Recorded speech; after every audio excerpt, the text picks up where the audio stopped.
بسم اللہ الرحمن الرحیم. السلام علیکم. آج ہم بات کریں گے کچھ عورت کے مسائل کے بارے میں.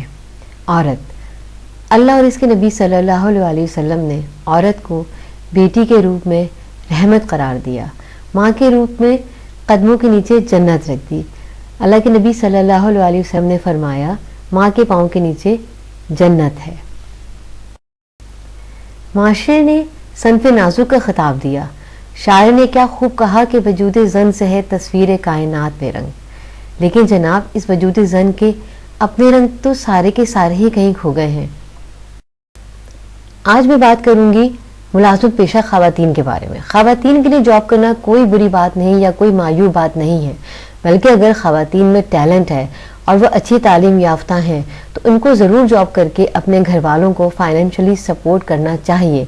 آج کے اس دور میں اکیلے مرد، چاہے وہ بھائی ہو، باپ ہو یا شوہر ہو، ایک کی کمائی سے گزارا ناممکن ہو کر رہ گیا ہے. اللہ تعالیٰ نے عورت پر کمائی کا بوجھ نہیں ڈالا، یہ مردوں کا ہی کام ہے. لیکن اگر کوئی عورت اپنے گھر والوں کے لیے باہر نکل رہی ہے تو ہمیں ہر طرح سے اسے سپورٹ کرنا چاہیے، پھر چاہے ہم اس کے گھر والے ہوں یا کولیگس. سامعین، اگر ہم آج کے معاشرے پر نظر دوڑائیں تو جو سب سے زیادہ پسی ہوئی رولتی ہوئی ہستی ہے وہ ہے ملازمت پیشہ عورت ذات. چاہے وہ بیٹی ہے، بیوی ہے یا بہن ہے، اگر وہ نوکری کر رہی ہے تو وہ سب سے مظلوم ہستی ہے. چاہے وہ کتنی اعلیٰ جاب کرتی ہو، ڈائریکٹر ہو، ہیڈ آف دی ڈپارٹمنٹ ہو، اور چاہے وہ گھروں میں جھاڑو پوچھا کرتی ہو، یقین کریں اس کی اپنی کوئی زندگی نہیں ہے. آپ اپنے ارد گرد نظر دوڑائیں، آپ کو چھوٹی بڑی ہر طرح کی پوسٹوں پر جاب کرتی ہوئی خواتین نظر آئیں گی.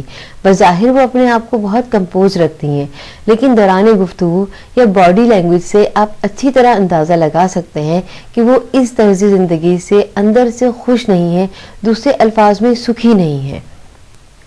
ایکچولی جاب کرنے والی خواتین دوہری ذمہ داریاں اٹھائے ہوئے ہیں. انہیں آفس، اسکول یا جو بھی ان کا ورک پلیس ہے اسے بھی مکمل وقت دینا ہوتا ہے اور گھر کے کام بھی اس کی ذمہ داری ہے. عورت جب جاب سے تھک کر گھر واپس آتی ہے، چاہے گھر میں میڈس بھی ہوں، پھر بھی آتے ہی اس کے دماغ میں گھر کے کاموں کی گھنٹیاں بجنی شروع ہو جاتی ہیں. ایک طرف شام کی چائے بنانی ہے، بچوں کو ہوم ورک کرانا ہے اور جناب رات کا کھانا بھی تو پکانا ہے.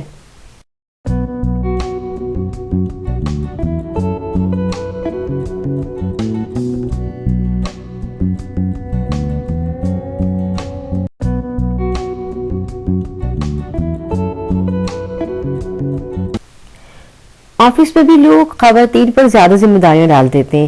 اس کی وجہ کچھ اور نہیں بلکہ اس کا اپنا کام کرنے کا انداز ہی کچھ ایسا ہے کہ وہ بڑی بڑی ذمہ داریاں بڑی خوش اسلوبی سے اور سلیقے سے اٹھا لیتی ہے، بلکہ وہ بڑھ بڑھ کر زیادہ کام کرتی ہے تاکہ اسے کمزور نہ سمجھا جائے.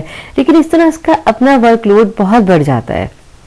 پھر ایک اور گھمبیر مسئلہ جو ملازمت پیشہ عورت کو ڈیورنگ جاب پیش آتا ہے وہ اسکینڈلز ہیں. حالانکہ ایک جگہ سارا وقت کام کرنے والے بالکل فیملی ممبرز کی طرح ہو جاتے ہیں، لیکن عورت اگر کسی سے ذرا ہنس کر بات کر لے پھر دیکھیں فوراً اسکینڈل تیار. یعنی یہاں بھی اسے لیے دیے رہنا پڑتا ہے اور ٹینشن میں پڑ جاتی ہے وہ بیچاری. اس دور میں سب سے برا حال امپلائڈ وومن یعنی ملازمت پیشہ عورت کا ہے. اس کی زندگی کے سارے رنگ اڑ گئے ہیں. جاب کرنے والی لڑکیوں کو لوگ شادی کے لیے بھی فوقیت دیتے ہیں، اس امید پر رشتہ آتا ہے کہ شادی کے بعد بھی وہ جاب جاری رکھے گی چاہے اس کا دل ہو یا نہ ہو. بس اس سارے عمل میں عورت بری طرح سے پس رہی ہے.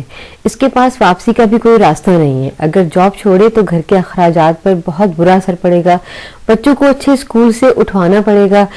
بہت سی چیزیں جو عورت کی جاب سے مینج ہو رہی ہوتی ہیں ڈسٹرب ہو جائیں گی. حالات میں بہتری کے بجائے سنگینی آ جائے گی. بس ہم سب مل کر اس کا حل نکال سکتے ہیں کہ ملازمت پیشہ عورت کو بھی اس کی ورک پلیس پر اور گھر میں سکون ملے. گھر میں بھائی یا بہن یا ہسبینڈ بچوں کو لے کر بیٹھ جائیں، انہیں کسی ایکٹیویٹی میں لگا لیں، کبھی ہوم ورک کرا دیں، کبھی کبھار گھر کا کوئی کام کر لیں، ہاتھ بٹا دیں. یقین کریں اس سے حالات میں بہتری پیدا ہوگی اور اس طرح آپ کی عورت کا جو آپ کو فائنینشلی ساتھ دے رہی ہے تھوڑا بہت ہاتھ بٹا کر دل جوئی کر کر اس کا بھی آپ ساتھ دے سکتے ہیں. اس سب سے یہ ہوگا کہ اس طرح اس کے کھوئے ہوئے رنگ اس کو واپس مل جائیں گے اور عورت بھی خوشی خوشی جاب بھی کرے گی اور اپنے گھر کی ذمہ داریاں بھی خوشی خوشی اٹھائے گی.